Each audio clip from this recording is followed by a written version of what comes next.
A grand, snow-covered castle stands under a twilight sky, its intricate spires reaching towards the darkening heavens, setting a mysterious tone.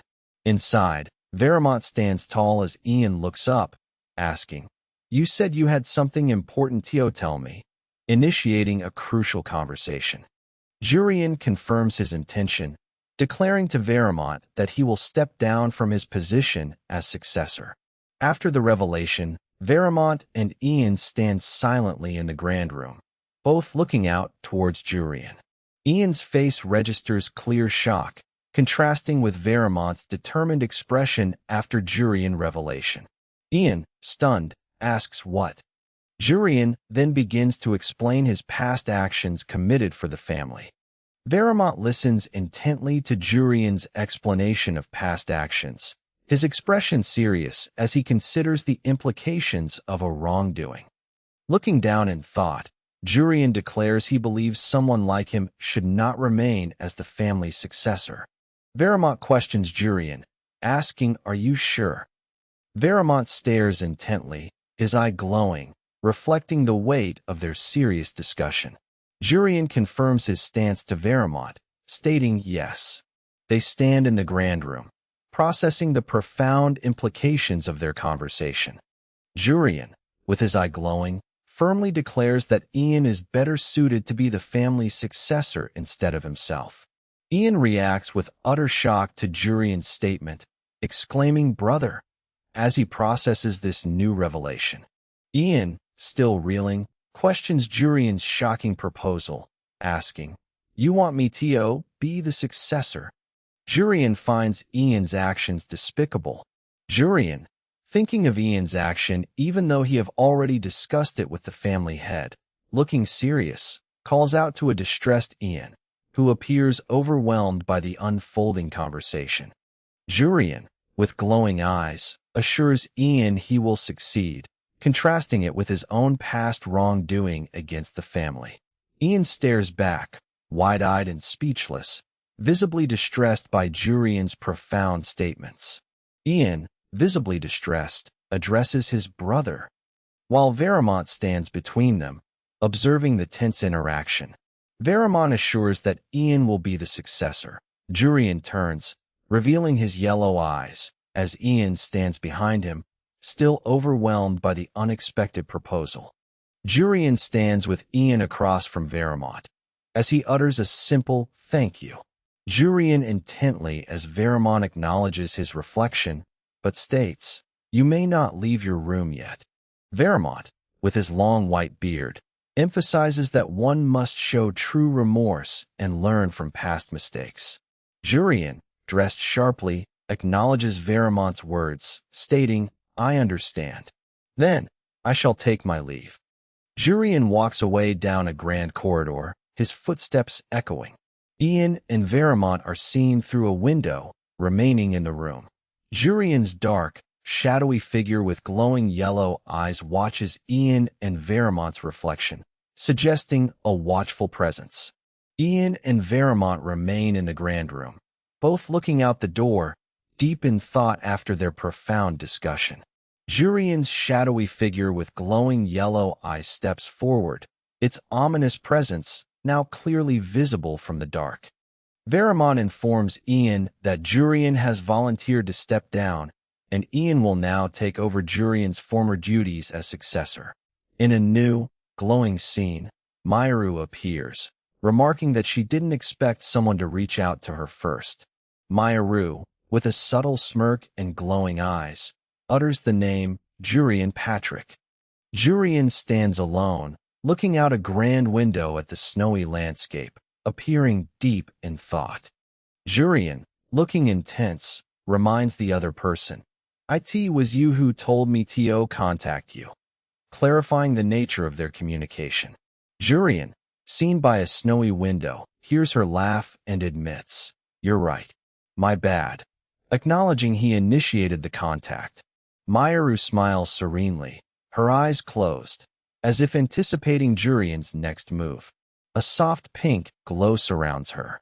Jurion, looking intense, declares he will take Mioru's offered help. Mioru then smirks, calling it a smart choice. Mioru, surrounded by a fierce glow, explains that in unstable times, people must help each other. She criticizes Veramonte's outdated thinking.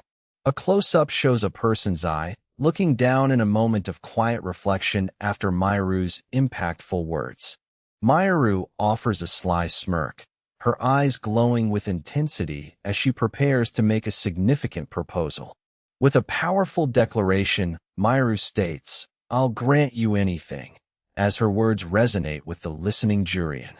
Jurion's eye glows with intensity as he declares, "The one who made me this way is the family head," revealing his resentment. He stands alone, silhouetted against the grand windows, deep in thought after his profound and accusatory statement.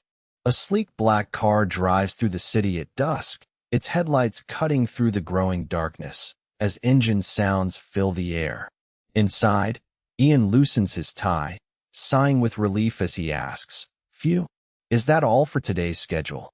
In the car, Ian learns of an upcoming dinner appointment with business executives, acknowledging the news with a simple ah. A close-up shows Ian's intense yellow eyes and focused expression, reflecting his thoughts on the new schedule.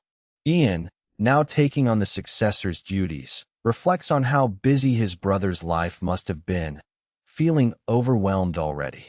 The driver reassures Ian, telling him, "I'm sure you will do fine too, Lord Ian," as they continue their drive. Ian, with his intense yellow eyes, looks forward, uttering a simple "thank you," acknowledging a recent development. Meanwhile, Jiwoo sits, surrounded by an intense blue aura, seemingly meditating or channeling power. Kaden, the yellow cat, explains to Jiwoo that despite their combat power, their fatal weakness is a lack of awakened abilities. Kaden continues, emphasizing that Jiwoo's awakened abilities are far too lacking compared to opponents at their level.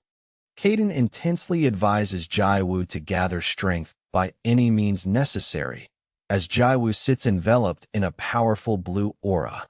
Jiwoo reflects on Kaden's words, acknowledging a consistent lack of power in past fights, even against Jurion.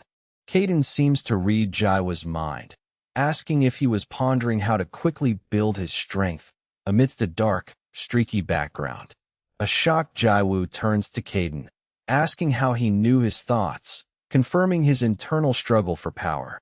Jiwoo stares ahead, his eyes wide with surprise, clearly startled by Kaden's uncanny ability to know his unspoken thoughts. Kaden articulates Jiwoo's exact thoughts about gaining strength and power quickly, leaving Jiwoo to ponder his words intently. Jiwoo asks Kaden directly if there's a special method to quickly gain strength, looking intently at the yellow cat.